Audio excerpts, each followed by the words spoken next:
So in March 2014 are amendments to the Privacy Act. We've got the introduction of a new set of privacy principles, and with that come some really interesting mechanisms and powers for the Commonwealth Privacy Commissioner. They include fines, both personal and corporate fines. Corporate fines of around the $1.7 million mark and personal fines of $340,000. Added to that is enforceable undertakings that the Privacy Commissioner can force on organisations.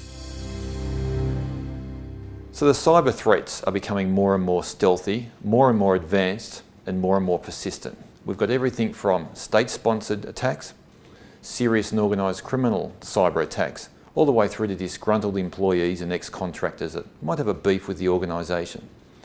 Now, traditionally, organisations of all sizes would look at their insurance posture with respect to risk.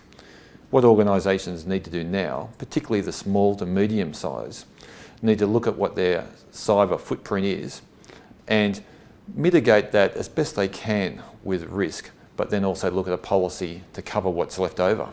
Cyber liability is a first and third party liability policy. It's unique from that aspect, so it will cover actions by third parties against the insured, but it has the first party aspects which most traditional financial lines policies don't have. So it will include cover for fines and penalties by the Privacy Commissioner.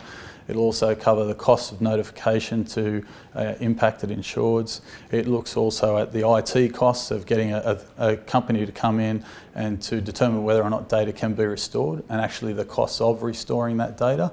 So that really sets it aside from most traditional financial lines policies. There's a misconception in the market that cyber liability is an expensive product.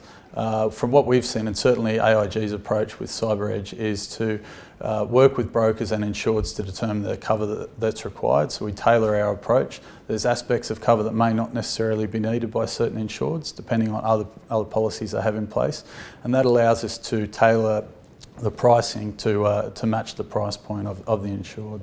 A good cyber policy will go a little bit further than just providing the insurance cover. So it'll also provide access to third-party legal providers to provide advice, PR firms and IT firms having access to those panels that can provide a little bit more than just the insurance policy in the event of a breach, looking to partner with an insurer who can actually provide risk management advice up front.